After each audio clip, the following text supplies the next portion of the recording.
Olá a todos e a todas, eu sou o Walter Paulino, bolsista do PET Engenharia Mecânica UFC, e esse é o nosso segundo vídeo sobre a disciplina de metrologia e avaliação dimensional. Primeiramente, eu gostaria de agradecer o feedback de vocês. É muito recompensante a gente ver que o nosso trabalho está tendo um impacto positivo na vida de vocês, ok? Então, vamos para a aula.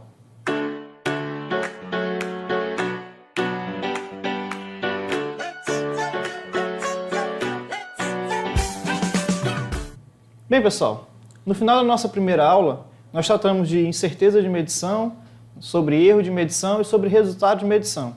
Nós fizemos alguns exercícios, mas agora nós vamos destrinchar um pouco mais sobre como quantificar essa incerteza. Há diversas maneiras de nós determinarmos a incerteza de uma medição, para realizar uma calibração, por exemplo. Dentre esses métodos, nós podemos considerar apenas a repetitividade, que é a parcela aleatória, e aplicar uma correção, que seria a parcela sistemática. Nós também podemos aplicar o método isoGAN.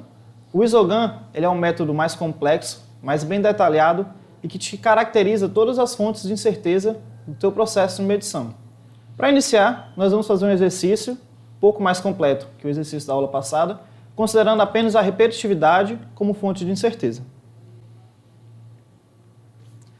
Nós temos uma balança, que são dados as principais informações da balança, que vai ser calibrada a partir desse peso padrão.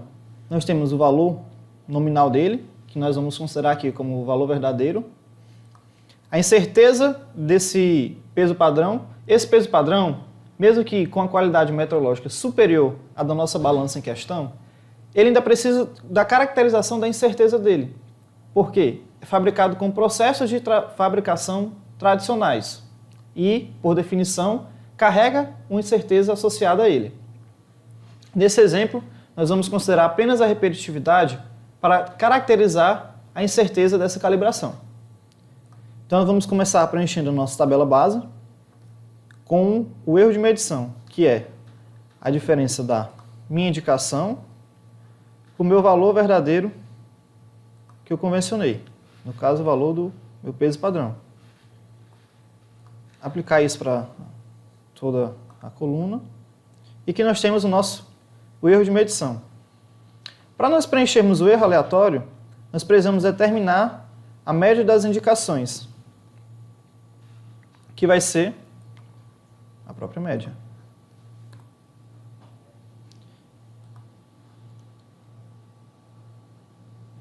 Agora nós podemos determinar o erro aleatório, que vai ser a diferença da minha indicação para a média das indicações. Aplicando isso para as demais colunas. Nós temos agora o erro aleatório caracterizado. Vamos caracterizar a tendência agora. Nós sabemos que a tendência é a diferença da média das indicações menos o meu valor verdadeiro. E a correção, como todos devem lembrar, é o inverso, é o oposto da minha tendência. Ok. Então, nós partimos agora para a caracterização da incerteza, nós precisamos considerar o desvio padrão das minhas indicações. Por quê?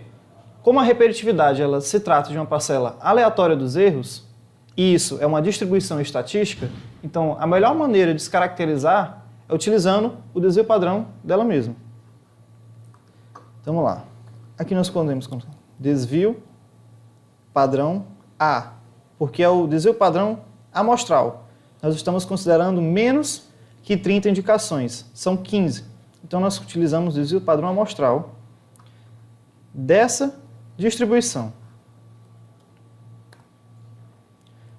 Importante, pessoal, é sempre frisar que, seja durante as provas ou durante os relatórios, é bom sempre você manter as unidades de medida adequadamente. Porque se você expressar um resultado sem uma unidade de medida, ele pode sim ser considerado um resultado errado. Já tendo em mãos o desvio padrão, eu preciso agora determinar o coeficiente t-student da distribuição das minhas indicações.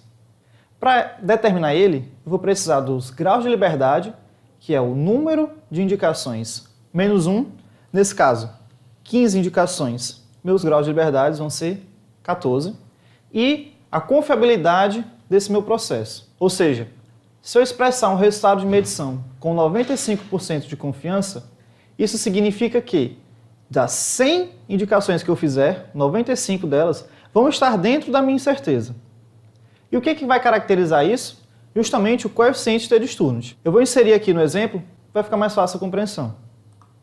Eu vou determinar a minha função, que vai retornar o meu t-Student, e eu vou dar minha probabilidade. Vale ressaltar que o Excel ele pega o que está fora da minha distribuição. Ou seja, se eu quero 95% de confiança, eu tenho que informar para ele que o meu coeficiente tem que retirar 5%. E desse 5%, ele vai considerar apenas uma das caudas da distribuição t-Student. Ou seja, temos que informar para ele o coeficiente t-Student de 2,5%. Vamos inserir a função que retorna o coeficiente t-Student, 0,025, porque são os 2,5% fora de cada lado da distribuição, e o meu grau de liberdade. Eu tenho que esse é o meu coeficiente t-Student. E o número de medições, 15. Bem, pessoal, agora que nós já temos quantificado todos os dados necessários, nós podemos quantificar a parcela da repetitividade nesse processo. Então, vou escrever aqui a repetitividade. Ela vai ser equivalente a quê? Ela é o produto do meu t-Student pelo meu desvio padrão. Então eu tenho que, se eu realizar 100 indicações, 95 delas deverão estar dentro dessa faixa, 3,44 gramas. É importante ressaltar que, durante nossos cálculos, alguns desses produtos vão nos resultar em resultados com diversas casas decimais. No final das contas, nós devemos considerar a resolução do nosso instrumento. Bem, nós acabamos de quantificar a repetitividade nesse nosso exemplo. Agora nós precisamos determinar a incerteza de medição, ou seja, a incerteza da repetitividade. Para isso nós podemos fazer duas abordagens.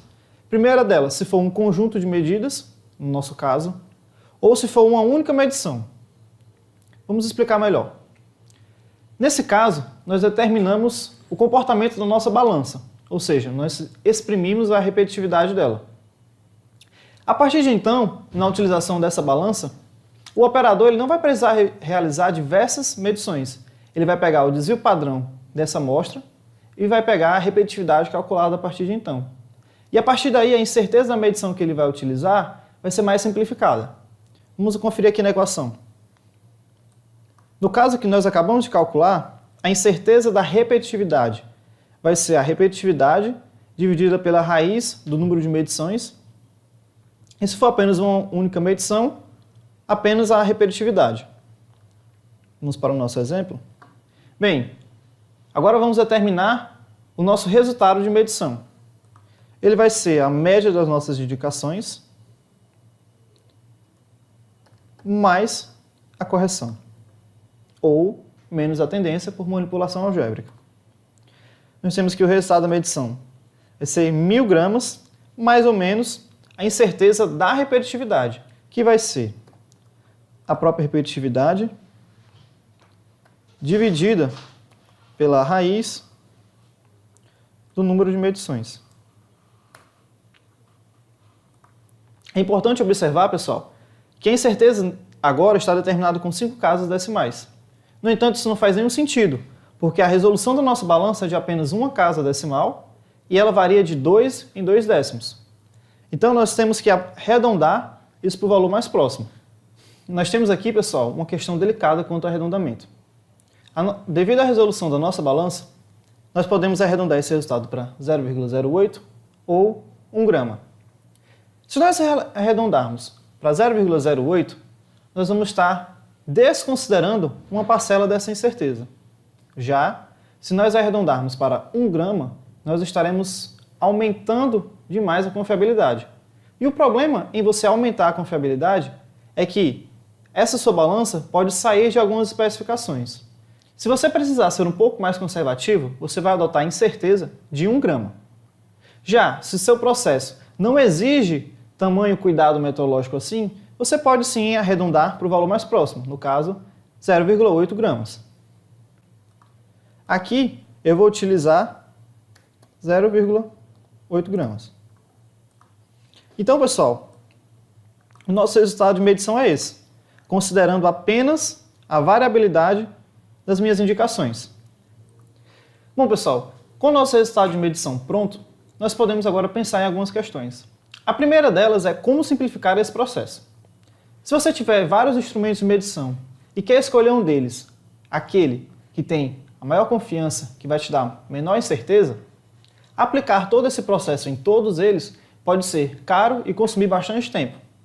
Então, você pode simplificar isso e inicialmente, você considera apenas os erros aleatórios. Vê qual é o instrumento, a indicação dele, o valor verdadeiro, e aquele que apresentar a menor amplitude de erro aleatório é um possível candidato para ter uma menor incerteza. A partir de então, você pode aplicar esse método, ver a incerteza dele e aí indicar ou não se ele é aplicável ou não para essa sua aplicação.